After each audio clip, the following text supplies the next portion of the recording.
ಆಯ್ತಪ್ಪ ಭ್ರಷ್ಟಾಚಾರ ನಡೆದಿದ್ದ ಕಂಪ್ಲೇಂಟ್ ಬಂದ ನಂತರ ಬೇಸರಗೊಂಡು ಅದನ್ನ ಏನು ನಾನು ನನ್ನ ರಾಜಕೀಯ 45-50 ವರ್ಷ ರಾಜಕೀಯ ಜೀವನದಲ್ಲಿ ಯಾವತ್ತೂ ದುಡ್ಡು ಹಿಂದೆ ಬಿದ್ದವನಲ್ಲ ಅಂತೇಳಿ ಸಿದ್ದರಾಮಯ್ಯನವರಿಗೆ ಮನನೊಂದು ಅದು ವಾಪಸ್ ಕೊಟ್ಟವ್ರೆ. ಅದು ಬಿಜೆಪಿ ಅವ್ರು ಕೊಟ್ಟಿದ್ದು. ಬಿಜೆಪಿ ಸಿದ್ದರಾಮಯ್ಯನವರಿಗೆ ಒಂದು ಕಳಂಕ ಹಚ್ಚುವಂತ ಪ್ರಯತ್ನ ಮಾಡಿದ್ರು.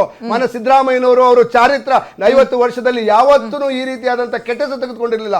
ಕೇವಲ ಸಿದ್ದರಾಮಯ್ಯನವರಿಗೆ ಹೆಸರಿಗೆ ಮಸಿ ಬಳಿಯುವಂತ ಕೆಲಸ ಮಾಡಿ ಇವತ್ತು ಸಿಕ್ಕಾಕೊಂಡು ಸುಪ್ರೀಂ ಕೋರ್ಟ್ ಅವ್ರಿಗೆ 1 ನಿಮಿಷ ಅಲ್ಲ, ಲಾಸ್ಟ್ ಒಂದು 10 ಸೆಕೆಂಡ್ಸ್ ಇವರು ಜಾಸ್ತಿ ಹೊತ್ತಿರಲ್ಲ. ಮಂಜುನಾಥ್ ಅವರು ಜಾಯಿನ್ ಆಗಿದ್ದಾರೆ. 1 ಸೆಕೆಂಡ್ ಅಲ್ಲ, ಬರ್ತೀನಿ ಪ್ಲೀಸ್. Okay okay. ಮೂಡ ಹಗರಣದಲ್ಲಿ ಹೈಕೋರ್ಟ್ ಹಾಕಿ ಚೀಮಾರಿ ಹಾಕ್ತಿ ಇವ್ರಿಗೆ, ಈಡಿಗೆ ಚೀಮಾರಿ ಹಾಕಿ ರಿಜೆಕ್ಟ್ ಮಾಡಿದ ಕೇಸನ್ನ. ಅಂದ್ರೆ ಸಿದ್ದರಾಮಯ್ಯನವರಿಗೆ ಕ್ಲೀನ್ ಚಿಟ್ ಆಲ್ರೆಡಿ ಕೊಟ್ಟಿದ್ದಾರೆ.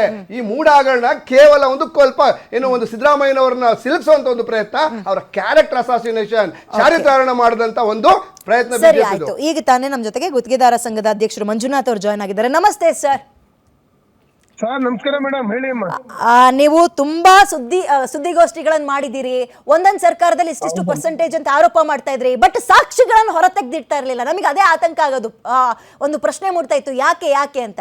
ಈಗ ನೇರವಾಗಿ ಈ ರೀತಿಯಾಗಿ ಲಾಕ್ ಆಗಿರೋದ್ರ ಬಗ್ಗೆ ನಿಮ್ಮ ಫಸ್ಟ್ ಓಪನಿಂಗ್ ಕಾಮೆಂಟ್ ಸರ್. ಉಳಿದಿದ್ದ ಆಮೇಲೆ ಮಾತಾಡ್ತೀನಿ ನಾನು. ಮೇಡಮ್ ನಮ್ದು ಇದು ಆಕ್ಚುಲಿ ಇದೊಂದು ಶಾಂಪಲ್ ಬಂದಿರೋದು ಅಷ್ಟೇ. ನಮ್ ಕರ್ನಾಟಕ ರಾಜ್ಯದಲ್ಲಿ ಸುಮಾರು 224 ಜನ MLA-ಗಳಲ್ಲಿ 40% MLA-ಗಳು ಎಲ್ಲಾ ಪಾರ್ಟಿ MLA-ಗಳು ಈ ತರ ಆರಾಮಾಗಿದೆ. ನೀವು ಎಲ್ಲಾ ಪಾರ್ಟಿಯ MLA-ಗಳು ಸರ್ ಐ ರಿಪೀಟ್, ನೀವು ಹೇಳಿದನ್ನ ಎಲ್ಲಾ ಪಾರ್ಟಿಯ MLA-ಗಳು ಎಲ್ಲಾ ಪಾರ್ಟಿ MLA-ಗಳು. Manjunath sir, sorry for the interrupt. ನಿಮಗೆ ಸಾಧ್ಯ ಆದ್ರೆ ಒಂದು 5 ನಿಮಿಷ ಗಾಡಿ ಪಾರ್ಕ್ ಮಾಡಿ ಮಾತಾಡಬಹುದಾ? ನಿಮ್ದು ವಾಯ್ಸ್ ಸ್ವಲ್ಪ ಡಿಸ್ಟರ್ಬೆನ್ಸ್ ಅನಿಸ್ತಾ ಇದೆ. ಪ್ಲೀಸ್ ಗೋ ಹೆಡ್, ಮಾತಾಡಿ ಸರ್. ನೋಡಿ ಅಮ್ಮ, ನಾನ್ ಹೇಳ್ತಿರೋದು ಇದು ಸ್ಯಾಂಪಲ್ ಈಗ ಸಿಕ್ಕಿರೋದು.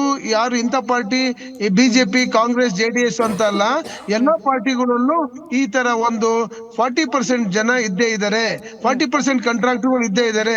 ಮಾನ್ಯ ಮುಖ್ಯಮಂತ್ರಿಗಳು ಕರೆಕ್ಟ್ ಜಿಲ್ಲೆಗೆ ಒಬ್ರು ಇಬ್ರು ಸಿಗ್ತಾರೆ. ಮುಖ್ಯಮಂತ್ರಿಗಳು ಇದನ್ನ ಕರೆಕ್ಟ್ ಆಗಿ ಅವ್ರ ಜೊತೆಗೆ ಮೀಟಿಂಗ್ ಮಾಡ್ಬಿಟ್ರೆ ಅವ್ರಿಗೆ ಎಲ್ಲಾ ತರದ್ದು ನಾವೇ ಸಹ ರಾಜ್ಯ ಸಂಘದಿಂದ ಅವ್ರಿಗೆ ಕೊಡ್ಸೋದಕ್ಕೆ ನಾವು ಶಕ್ತರಾಗಿದ್ದೀವಿ.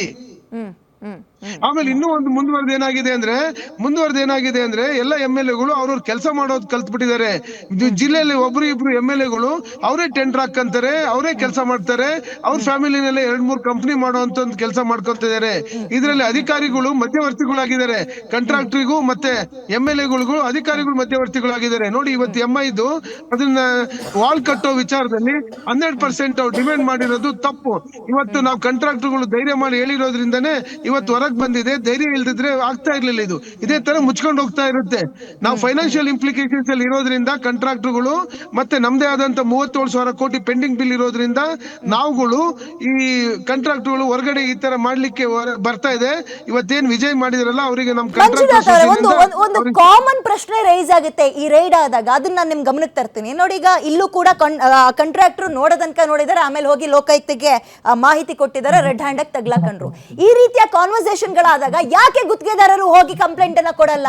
ಪರ್ಸೆಂಟೇಜ್ ಇಷ್ಟು ಕೇಳ್ತಾ ಇದಾರೆ, ನಮ್ ಕೈಲಿ ಆಗ್ತಾ ಇಲ್ಲ, ರಕ್ತ ಹೀರ್ತಾ ಇದಾರೆ, ಇದ್ರ ಬಗ್ಗೆ ನೀವು ಗಮನ ಹರಿಸಬೇಕು ಅಂತ ಇಲ್ಲಿ ತನಕ ಎಷ್ಟು ಜನ ಗುತ್ತಿಗೆದಾರರು ಕಂಪ್ಲೇಂಟ್ ಕೊಟ್ಟಿದ್ದಾರೆ? ಹಾಗಾದ್ರೆ ನಾವು ಮಾಡ್ತಿರೋದು ವೃತ್ತಿ ಧರ್ಮ, ನಾವು ಮಾಡ್ತಿರೋದು ಕಾಂಟ್ರಾಕ್ಟ್ ಕೆಲಸ. ನಾವು ಸಾಲ ಮಾಡ್ಕೊಂಡು ನಾವು ಕಾಂಟ್ರಾಕ್ಟ್ ಕೆಲಸದಲ್ಲಿ ಹಾಕಿರ್ತೀವಿ ಪೇಮೆಂಟ್. ನಾವೊಬ್ಬ ಕಾಂಟ್ರಾಕ್ಟ್ 4-5 ಇಲಾಖೆನಲ್ಲಿ ಕೆಲಸ ಮಾಡ್ತಿರ್ತಾನೆ. ಎಲ್ಲ ಫೈನಾನ್ಷಿಯಲ್ ಕ್ಲಚಸ್ ಅಲ್ಲಿ ಸಿಕ್ಕೊಂಡಿರ್ತೀವಿ. ಯಾವ ಕಾಂಟ್ರಾಕ್ಟರ್ಗಳು ಸಹ ಧೈರ್ಯ ಮಾಡ್ಲಿಕ್ಕೆ ಆಗೋದಿಲ್ಲ. ಅದು ಯಾಕಂದ್ರೆ ನಮ್ಮ ಹಣೆ ಬರನೇ ಹಂಗಿದೆ. ಅದ್ರಲ್ಲಿ ಯಾರೋ ಒಬ್ಬ ವಿಜಯ್ ಅಂತರು ಧೈರ್ಯ ಮಾಡಿ ಬಂದಿದ್ದಾರೆ. ಇದು ಯಾರು ನಾವು ಸಿಕ್ಕೊಂಡ್ಬಿಟ್ಟಿದೀವಿ, ಇನ್ನೊಬ್ರು ಸಿಕ್ಕಂಡಿಲ್ಲ ಅನ್ನೋದು ಸುಳ್ಳು. ಎಲ್ಲಾ ಪಾರ್ಟಿನಲ್ಲೂ ಇದ್ದಾರೆ. ಅವ್ರ ಆತ್ಮಸಾಕ್ಷಿಯಾಗಿ ಒಪ್ಕೋಬೇಕು. ಅದನ್ನ ಎಲ್ರು ಆತ್ಮಸಾಕ್ಷಿಯಾಗಿ ಒಪ್ಕೋಬೇಕಿದು. ನಾವು ಬರ್ತೀನಿ ನಾನು. ಪ್ರದೀಪ್ ಅವರೇ, ಈಗ ಬಿಜೆಪಿ ಸಹಕಾರದಿಂದಲೂ ಮುಖ್ಯಮಂತ್ರಿ ಆಗಿದ್ರಿ, ಅಧಿಕಾರವನ್ನು ನಡೆಸಿದಿರಿ, ಕಾಂಗ್ರೆಸ್ ಸಹಕಾರವನ್ನು ತಗೊಂಡಿದ್ದೀರಿ. ಈಗ ಮಂಜುನಾಥ್ ಅವ್ರು ಹೇಳ್ದಂಗೆ ಈ ಭ್ರಷ್ಟಾಚಾರ ನಿರ್ಮೂಲನೆ ಆಗದೇ ಇಲ್ಲ. ಅದರಲ್ಲೂ ಈ ಗುತ್ತಿಗೆದಾರರು ಅಂತ ಬಂದಾಗ ಎಲ್ಲಾ ಸರ್ಕಾರಗಳು ಇಷ್ಟಿಷ್ಟು ಪರ್ಸೆಂಟೇಜ್ ಅಂತ ಇತ್ತು ಅಂತ ಹೇಳ್ತಾ ಇದ್ದಾರೆ. ಅದನ್ನ ಎಲ್ಲ ಪಕ್ಷಗಳು ಒಪ್ಕೋಬೇಕಾಗತ್ತೆ. ಎಲ್ಲ ಪಕ್ಷದ MLA-ಗಳು ತಗೊಂಡಿರ್ತಾರೆ. ಹಂಗಾದ್ರೆ ಕರೆಕ್ಟ್ ಪ್ರಶ್ನೆ ಕರೆಕ್ಟ್ ಇದೆ. ಶಾಸಕರನ್ನ ಹೇಗೆ ಅವರು ಬ್ಲೇಮ್ ಮಾಡ್ತಿದಾರೋ, ಸಂಘ ಏನು ಗುತ್ತಿಗೆದಾರ ಸಂಘ ಇದೆಯಲ್ಲ ಅವ್ರದ್ದು ಅಷ್ಟೇ ಪಾತ್ರ ಇದೆ. ಅವ್ರ ಪಾತ್ರ ಇಲ್ದೇನೆ ಇವ್ರು ಮಾಡಕ್ ಸಾಧ್ಯನೇ ಇಲ್ಲ. ಇವರು ಎಲ್ಲ ಯಾವ ತರ ಪ್ಲಾನು ಎಕ್ಸಿಕ್ಯೂಟ್ ಹೆಂಗ್ ಮಾಡೋದು, ಯಾವ ರೀತಿ ಮಾಡ್ಬೇಕು ಪ್ಲಾನ್ ಇವರೇ ಕೊಡೋದು. ಯಾರು ಇವರೇ ಗುತ್ತಿಗೆದಾರರು? ಇವರೇ ಕಾಂಟ್ರಾಕ್ಟ್ಗಳೇ ಕೊಡೋದು. ಅವ್ನಿಂದ ಇವರೇ ಪೈಪೋಟಿ ಮೇಲೆ ನಾನು 5% ಕೊಟ್ರೆ ನಾನು 6% ಕೊಡ್ತೀನಿ, 8% ಕೊಟ್ರೆ 10% ಕೊಡ್ತೀನಿ, 10% ಕೊಟ್ರೆ 20% ಕೊಡ್ತೀನಿ. ಅವ್ರ ಪರಿಸ್ಥಿತಿ ಅವ್ರು ಹೇಳ್ಕೊಂಡ್ರು, ನಮ್ದು ಎಂತ ಪರಿಸ್ಥಿತಿ, ನಾವೆಲ್ಲರೂ ಕಂಪ್ಲೇಂಟ್ ಕೊಟ್ರೆ ಎಲ್ಲ ಲಾಕ್ ಆಗ್ತೀವಿ, ನಮಗೆ ಕೆಲಸನೇ ಕೈಗೆ ಸಿಗಲ್ಲ, ನಮ್ ರಾಜ್ಯದವ್ರು ಬಿಟ್ಟು ಬೇರೆ ರಾಜ್ಯದ ಕಾಂಟ್ರಾಕ್ಟರ್ ಗಳನ್ನು ತಗೊಂಡ್ಬಿಡ್ತಾರೆ. ನಾನು ಇಲ್ಲ ಅಂತ ಹೇಳ್ತಿಲ್ಲ. At the same time Including part ಇದೆ, ಅವ್ರ ಪಾರ್ಟ್ ಇದೆ, ಅವ್ರ ಪಾರ್ಟಿಂದನೇ ಈ ವ್ಯವಸ್ಥೆ ಆಗ್ತಾ ಇರೋದು ಅಂತ ಅವ್ರದ್ದು ಇನ್ವಾಲ್ವ್ಮೆಂಟ್ ಇದೆ. ಎರಡು ಕೈ ಸೇರಿ ಕೇವಲ ಚಪ್ಪಾಳೆ ಒಂದ್ ಕೈಯಿಂದ ಅಂತ ಇದ್ದೀರಾ? ಚಪ್ಪಳೆ ಬಿಡಕ್ಕಾಗಲ್ಲ. MLA ಒಂದ್ ಕಡೆಯಿಂದನೂ ಆಗಲ್ಲ, ಅಧಿಕಾರಿಯಿಂದ ಒಂದ್ ಕಡೆಯಿಂದನೂ ಆಗಲ್ಲ. Okay. ಈ ಪ್ರಶ್ನೆ ಅವ್ರಿಗೆ pass ಆಗ್ತದೆ. ಕಾಂಟ್ರಾಕ್ಟರ್ಗಳು, ಅಧಿಕಾರಿಗಳು, ಶಾಸಕರುಗಳು ಅಥವಾ ಇನ್ಯಾರು ರಾಜಕಾರಣಿಗಳು, Okay, correct, ಮೂರು ಜನ correct. ಸೇರಿ ಕ್ಲಬ್ಬಿಂಗ್ ಆಗ್ತಿರೋದು. Correct. ಎರಡು ಕೈ ಸೇರಿ ಚಪ್ಪಾಳೆ. ಕೊನೆಗೆ ಹೋಗ್ತಾ ಇರೋದು ಲೂಟಿ ಹಣ, ಸರ್ಕಾರದ ತೆರಿಗೆ ಹಣ.